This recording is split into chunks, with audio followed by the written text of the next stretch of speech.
Coming up next on Backstage at the Doudna, we'll feature the work of 4 professional dance companies from St. Louis in a production called New Dance Horizons. The show is the creative vision of Michael Utoff, the artistic and executive director of Dance St. Louis. This unique and high-caliber show brings together different styles of dance all in one production. Featured companies include Leverage Dance Theater, the Modern American Dance Company known as MADCO, Common Thread Contemporary Dance Company, and St. Louis Ballet. That's all coming up next on Backstage at the Doudna, so don't go away.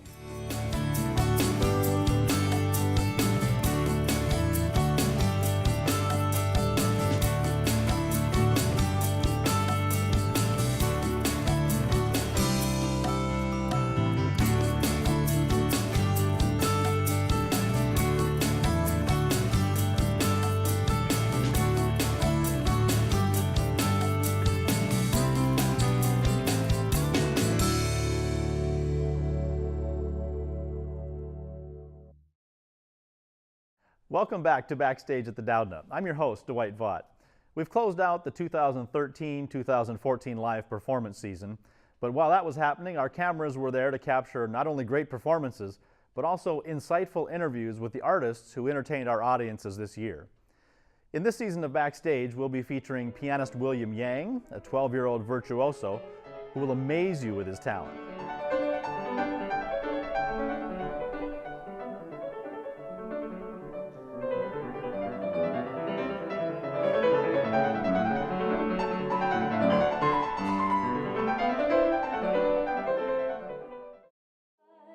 We catch up with Charlotte Martin, Charleston native, EIU alum, and RCA recording artist who performed for a hometown audience in our Black Box Theater. You're not to blame. I know the same, and you belong to me. You belong to my arms. Hold me in the night. As part of the 55th annual EIU Jazz Festival, the Dennis McCrell Trio served as featured guest artists for this 2-day event. We sat down and talked with Dennis and bass player Jeffrey Campbell. I don't believe that you choose the musical instrument. I think it chooses you, and at least that was my case. I was born into a family of jazz lovers. Music was playing all the time, and my mother says that when I was just a baby, I just picked up 2 chopsticks and started beating on everything, and she said, "My God, he's a drummer," and that was it.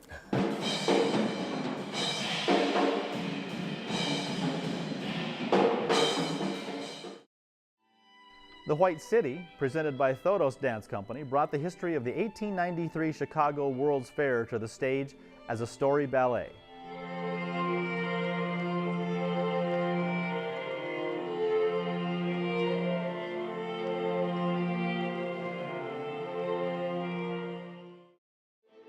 The real vocal string quartet goes beyond what we think of in terms of a traditional quartet and entertains audiences with original songs, unique arrangements, and pretty impressive improvisation.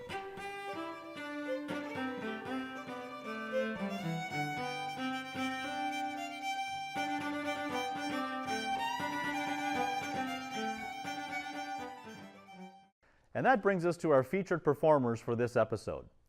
New Dance Horizons is a unique collaboration of 4 professional dance companies from St. Louis. Each company brings to the stage their own unique style of dance. The concept for New Dance Horizons is that of Michael Utoff, artistic and executive director of Dance St. Louis, an organization that's been around since 1966. Their mission is to present great dance and educational opportunities that make dance accessible to everyone.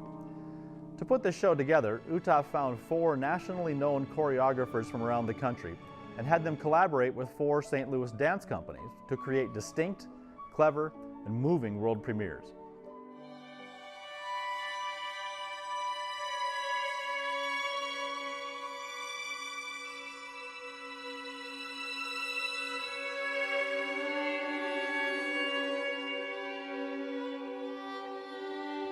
What can people expect to see for people who have gone to a dance recital, for example, or a dance performance from one particular company, but here they're going to see 4?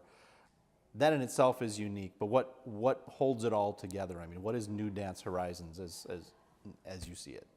Yeah, New Dance Horizons is an amazing opportunity that Michael Utoff from Dance St. Louis has really put a lot of heart behind.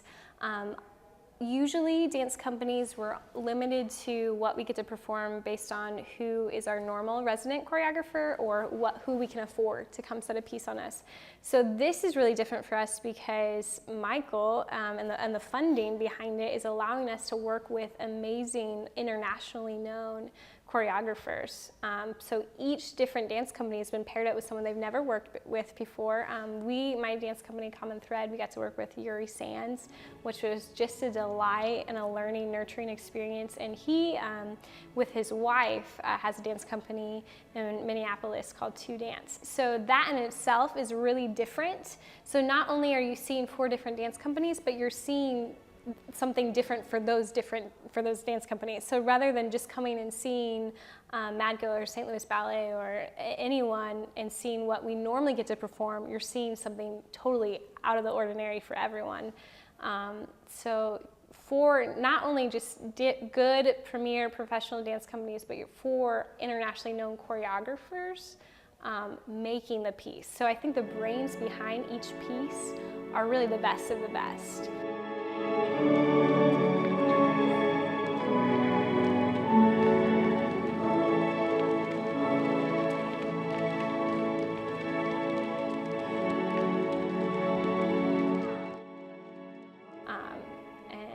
I think if I wasn't performing in it, there's no way I would miss it. There's no way I'd miss it.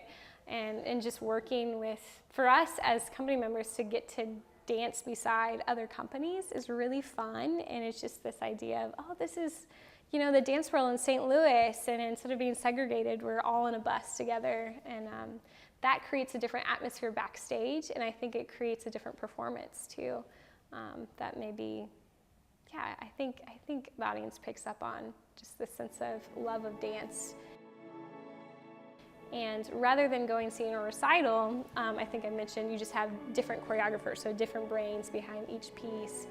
You're just going to get a wide variety, and concert dance is just something totally in of itself. A lot of people will go their whole lives without seeing professional dance, because it's just not something we're told to spend money on or go and do. So I think it's if you've never done it, it's a great way to just whet your appetite and then decide what you really like. I can't live without ballet. Great, go see St. Louis Ballet, go see all their stuff. Or, oh my goodness, you get a taste of this modern, this certain kind of modern, this certain kind of flavor of dance, and you get an appetite for what you want to see. So I think it's just, rather than a lot of the same, it's just a wide variety, and it's all really good.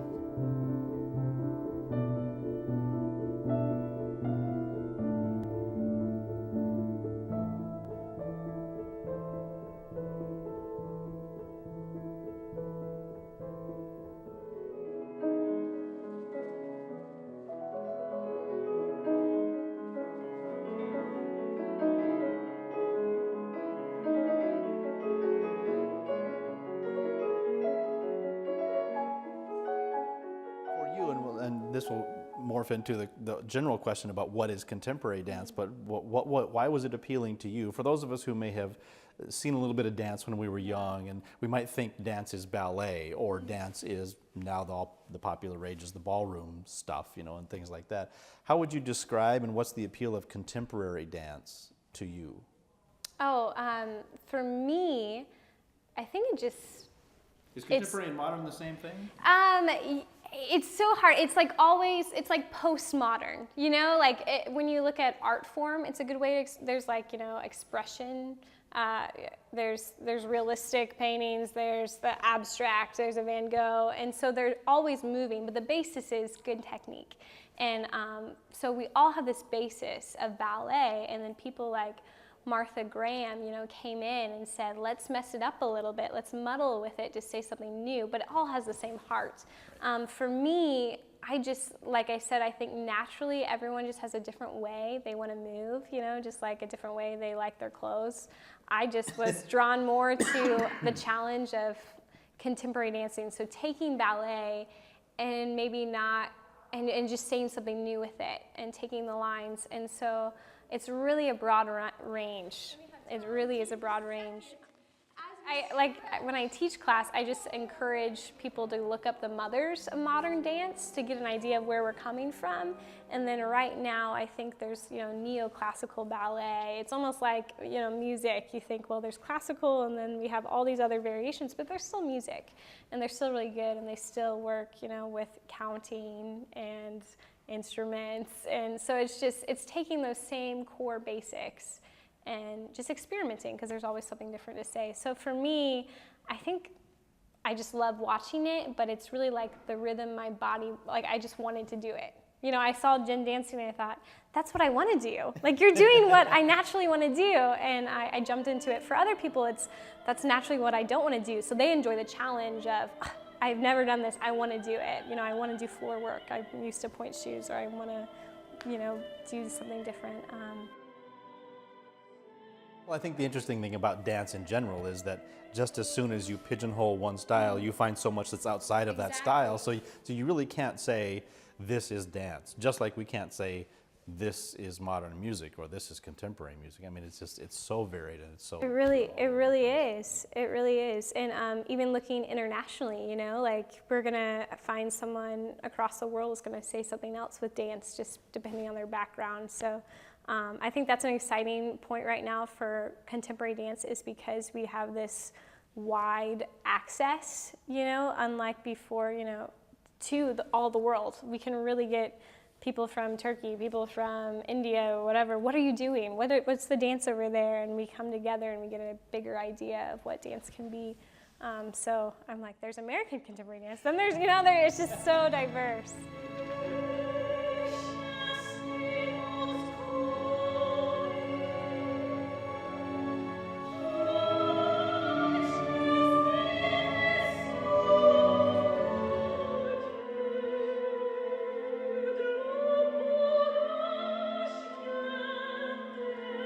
Common Thread Contemporary Dance Company performed One, a powerful work inspired by the story of Miss Henrietta Lacks. In 1951, while undergoing treatment for cervical cancer, some of her healthy and cancerous cells were removed without her knowledge. Today, those cells are still alive and have contributed to most major medical advancements in cellular research. One brings into focus the legacy of a woman whose existence has affected all humanity.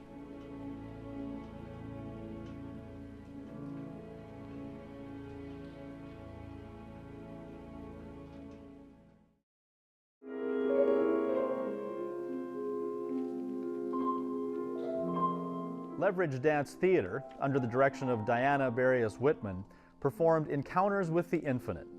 The work was inspired by the sacred geometry and symphonic poems of Liszt, Schumann, and Debussy.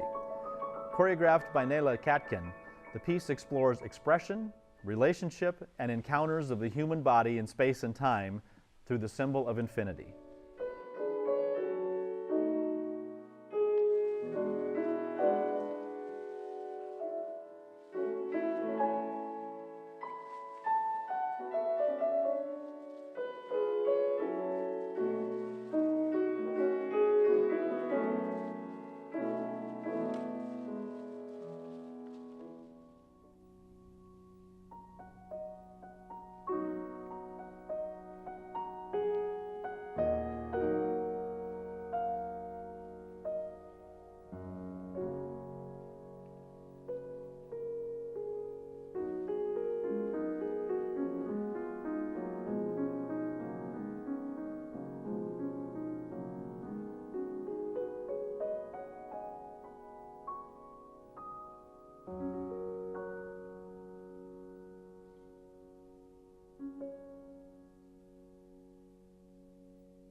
Dancer Nicole Whitesell saw a cousin dancing at a recital and knew that that's what she wanted to do.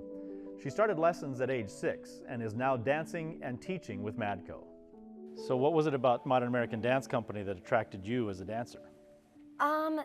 There's so many things.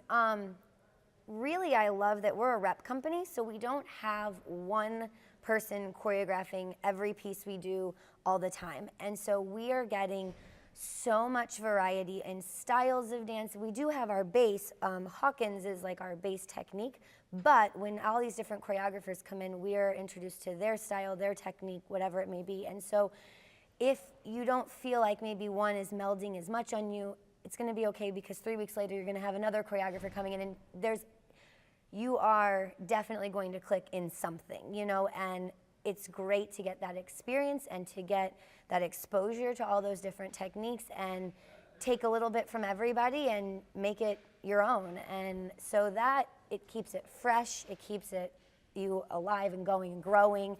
And so that's probably one of my favorite things. The other thing is we do a lot of educational outreach, and because I was going to go into elementary education, being back in the schools and working with the kids in two things that I'm passionate about really helps feed that side of me and getting to reach out to those kids.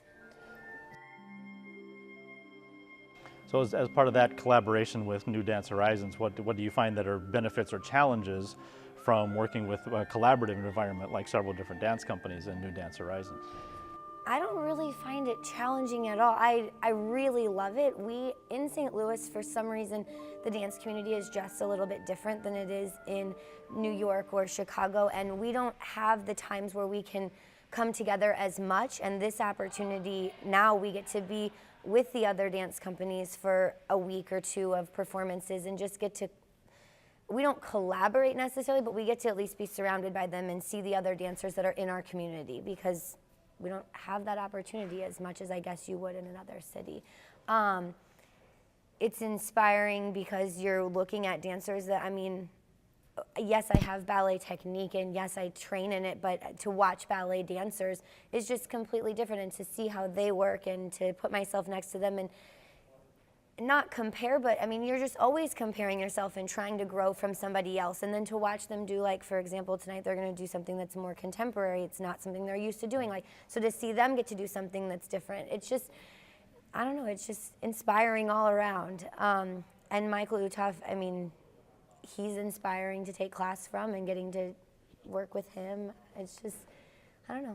So Nicole, where do you see yourself in 5 or 10 years, your own career as a dancer? Where do you see things going? I am very, very passionate about dance education. I'm still passionate about educational outreach.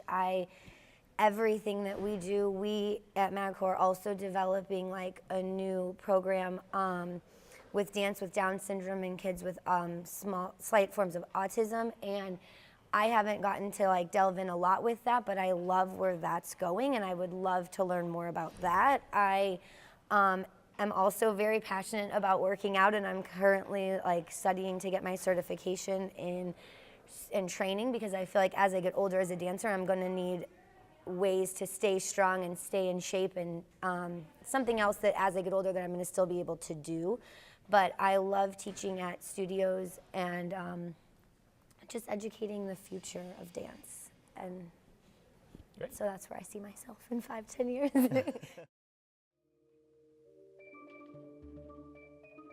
MADCO, under the direction of Stacy West, was founded in 1976. The company has been described as an army of terrific dancers with high energy, flat-out physicality, and exacting discipline, which is evident in their performance of Land's Edge. The dance Land's Edge was actually incorporated from an earlier New Dance Horizons performance the year before, and is a reworking of the famed composition of the same name by the Pilobolus Dance Company.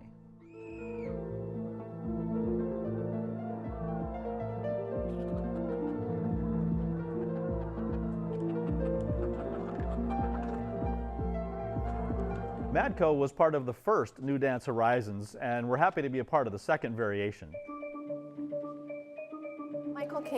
Michael came to us and said, look, I have this idea, and I think across the board we all thought it was a fantastic idea. And it is true that we all in our own communities kind of are locked into our own projects and our own day-to-day stuff, and we don't have a lot of opportunity to get to know the other dancers or other artistic directors. We go see each other's performances, but that's different than really working together. So this has been an amazing opportunity. I think it's really brought our dance community closer, and I think that we all have gained greater respect for each other. You know, I think it's easy in any industry to look at people who are doing the same thing and criticize or look at it from the outside, but when you all start working together, you realize all the commonalities that you have and that you're all kind of fighting the same battles and trying to overcome the same obstacles, and you all have the same dreams and desires. And I think that through touring together, that's what we've really found, and it's brought the dance community in St. Louis much closer.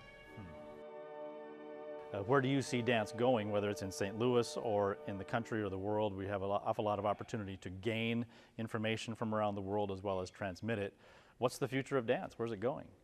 Dancers are and choreographers fight all this, the multimedia stuff, and the fact that the younger generation really needs to be stimulated constantly, right? So when they come to the theater, there's this you know, movement in dance to add video and, you know, all kinds of bells and whistles to what you're doing, just to hold the attention of younger audiences. And what I have found has happened is that there's less actual dancing going on, and there's a lot of kind of other stuff going on stage, and you might not, like maybe 20 or 30 years ago, you would see long extended dance phrases and choreography that were really complex steps.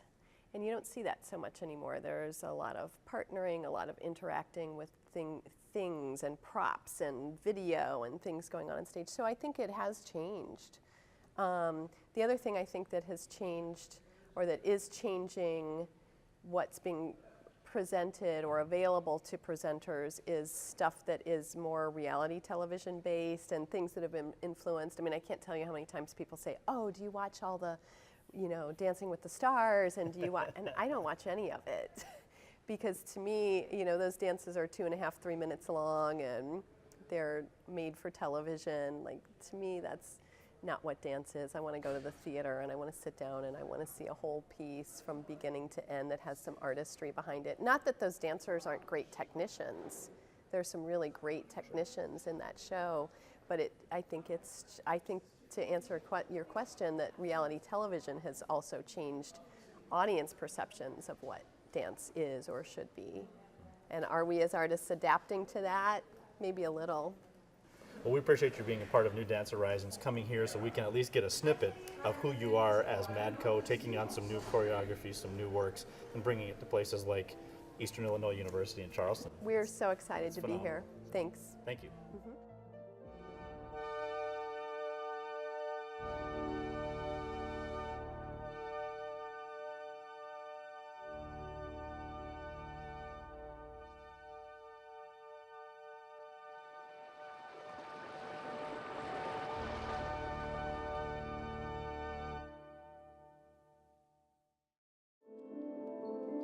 The St. Louis Ballet has been nationally recognized for their high artistic caliber. Artistic director Jen Horiuchi is former principal dancer with the New York City Ballet. In Figurante, choreographed by up-and-coming superstar Emery Lacrone, the ballet is taken in a different direction, giving it more of a contemporary spin with minimal costumes, music from Mary Ellen Child's Dream House, as well as sounds and moves not normally associated with traditional ballet.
Thanks for joining us for the first edition of Backstage at the Doudna, and we're just getting started.